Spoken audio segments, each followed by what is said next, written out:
لە ڕاستیە هەدەفی ئەردۆگان زۆر ئاشکرایە. ئەردۆگان نەشاردێتەوە دژی هەموو بوونێکی کوردە، ینی ئەو دژی بوونی کوردە. بۆیە ئەرچی هەموو کوردێکە لە هەر شوێنێکی جیهان بێ ڕوبەڕووی ئەم جۆرە لە بیرکردنەوەی فاشیانە بێتەوە. بیرکردنەوەی ئەردۆگان بیرکردنەوەی فاشستانەیە لە ڕاستیە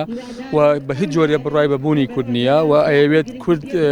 بە هەموو جۆرە بسڕێتەوە لە هەر شوێنێکی ئەم جیهانە هەبێ و هەدەفیان داگیرکاریە و بە دووریشی مەزانە هێنانی پاژماوەکانی داعش و ئەو چەتانە بێت کە دیفاع لە ئەو نظاماکەن وەکو چۆن لە عەفرین و لە سەرەکانی و شۆڕەکانی تر بینیمان. بۆیە ئەرچی دامەزراوە ڕسمیەکانی هەرێمی کوردستانە بەجیان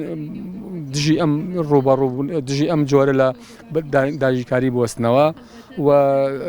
ناکرێت هیچ حیزبێک لە هەرێمی کوردستانە لە ڕاستیە بچێتە ناو بازنەی ئەو پلانانەی ئەردۆگانەوە و بەشێکە لە هێڵی خیانەت ئەوەی کە جێگای داخە لە ڕاستیە تا ئێستا هەڵوێستێکی جدیمان نەبینیوە و قسەکانی تورکیا چ کاربەدەستە عەسکەری و ئەمنیەکانیان ینی قسەی لەسەر ئەوە ئەکەن کە گوایە لێرەوە هاوکاریەکرێن لە دۆستەکانمان هاوکاریمانەکات کاوە قسێکی زۆر خەتەرە و بەبێ وەڵامیش تێپەڕیوە بۆیە ناکرێت لەمە زیاتر بێدەنجی چکەوە هەدەف لێی سڕینەوە و وجودی کوردە. لە ڕاستیە تورکیا خۆ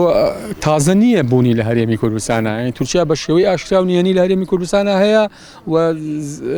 چەندین بارەگای هەیە و بە قوڵایی ڕەنگە ئێستا نزیکەی 20 کیلۆمەترێکیش هاتوێتە ناو خاچی هەرێمی کوردستانەوە. بۆیە وەکوتم ئەوان وا ئەڵێن و هەرێمی کوردستانیش بێدەنگە دامەزراوە ڕسمیەکان و بە تایبەتی پارتی دموکراتی کوردستان. بۆیە بە بڕوای من هەر هێزێک هەر لایەنێک هەر حیزبێک بچێتە چوارچێوەی ئەو هێڵی خیانەتەوە مێژوو ڕەحمی پێناکەوە بۆ ئەبەد لە بەردەم میلەتەکەمانە شەرمەزارە بێ و پێویستە لە ڕاستیە لایەنەکانی تر کە نایانەوێت لەگەڵ پارتی هاوکار بن، چکە پارتی ئەوێت ئەم شەڕە بە ناوی حکومەتەوە بکە، پێویستە ئەو لایەنانی تر کە لەناو حکومەتان هەڵوێستیانە بێ بۆی پارتیەوەندە نەتوانە سەرڕۆیی بەم مقدراتی میلەتەوە بکە. بەداخەوە پەرلەمانی کوردستان لە ئێستادا یەکێکە لە خولە لاوازەکان دەستەیەکی سەرۆکایەتی لاوازی هەیە بە تایبەتی بە تەواوەتی لەژێر هەژمونی حکومەتایە و توانم بڵێم لەژێر هەژمونی پارتێکی دیاریکراوایە کە پارتی دموکراتی کوردستانە. بۆیە تا ئێستا نەیتوانیوە لە هیچ یەکێک لە ئەرکەکانیە سەرکەوتوو بێ، چ لە مەسەلە نیشتیمانیەکانە چ لە مەسەلەی چاودێریکردنی حکومەت و